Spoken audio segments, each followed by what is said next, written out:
Hello, this is Terry with Blade Outdoors and welcome to another video.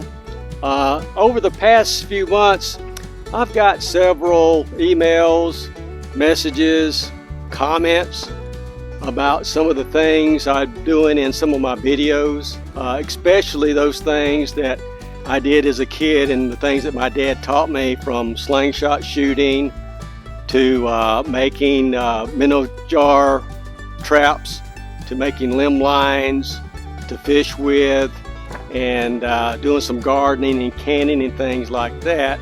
It seems like a lot of people are interested in those type of things now.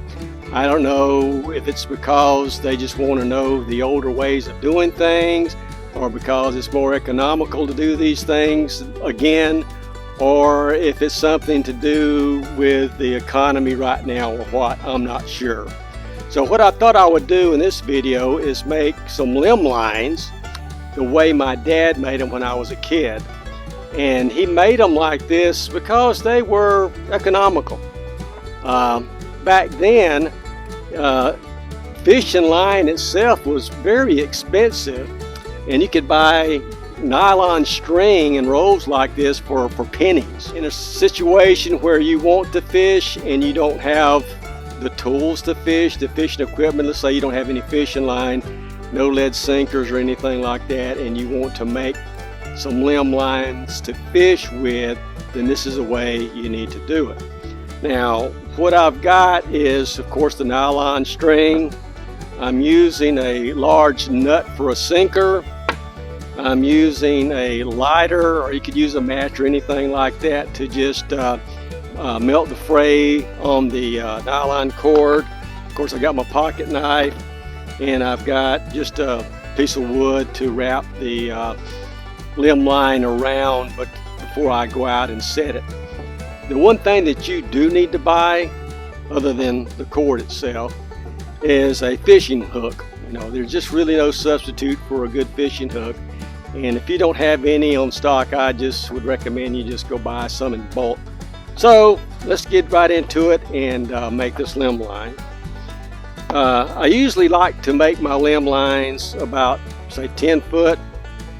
And I think the table here is about 2.5 foot, so I need 4 of these in length. So let me go ahead and measure that out. That's 1,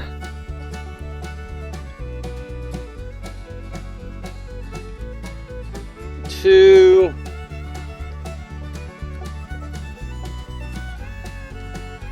3, and 4 is going to be about right there at the end. And you might be wondering, seems pretty long, but if I'm fishing on a creek with limb lines, the bank could be, 4 foot or 5 foot to the water, so you want to have plenty of room for that. And then with a fray, I'm just going to go ahead and just melt that down on both ends.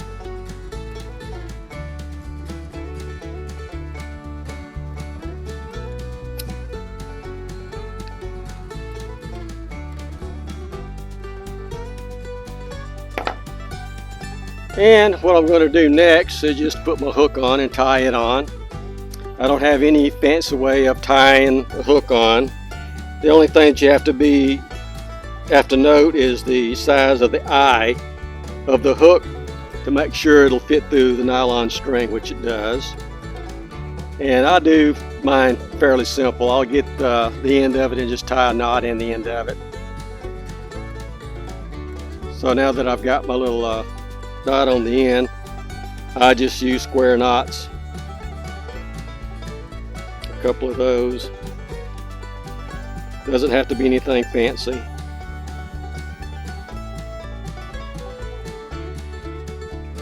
And if I pull it to the knot, I'll just leave the little tag there. My dad did it too, so it doesn't make any difference. He said it attracted fish. I don't know. So I've got my hook on now, and I feel that's pretty snug. It's not going to come off, unravel. So then I'm just going to put my nut on for a sinker. I'm going to go up about maybe 10 inches or so. Just slide it in. with a loop, get my hook, go back through, and you can even tie it if you want to. Let me tie it one time around, just another square knot there, and you've got your sinker and your hook, and you've got the rest of your line. And the way to store this until you use it is just with a string, just kind of push your hook in and then just start wrapping it around like so. And maybe get the end of it and pull under so it won't unravel that easily. And you've got a limb line ready to put in your backpack or your pouch and just take it down and find a limb over the creek. So what I'm going to do is actually make 4 or 5 more of these and have them ready, because probably in October I'm going to go back to South Alabama on a creek that I did a solo overnight catch and cook, and I got that on video, and I'll put the link to that video down below. And I'm looking forward to that trip, and I'm going to be using these old type of limb lines that my dad made. So again, let's talk a little bit more about these limb lines. How do you set them out? Well, if you watch the video that I just talked about, again, the link will be down in the comments. You know, not only can you attach these to limbs, but you can also cut you some poles, like a fishing pole, stick them in the bank, tie the end of it on there. Or you can use roots. If you got some roots on the bank that you can throw the line in and tie it to a root on the bank, that's fine. Or if you just got a tree overhanging, something like that, just tie it around the trunk of the tree if it's overhanging and you could get to it. Also, a lot of people were interested in, and I got a lot of hits for some reason on the video where I made the minnow trap out of canning jars. And if you also look in the video that I just mentioned, I caught quite a few minnows with those jars. I actually surprised myself. I didn't think I would catch that many, and they were nice sized minnows there too. And I'll also attach a link below of me making those canning jar minnow traps also. So I think that's going to be it for this video. I know it's kind of short, but again, people were asking for things like this, so I think I'll make videos of me making things the way my dad used to make. Just in case you don't have any fishing line, you know, you can use, you know, nylon string. And the nylon string that he used was white. You know, this is yellow, orange, yellowish orange, and I don't think it'll really make any difference. If anything, like my dad always says, it might attract a fish. So I don't know. Who knows?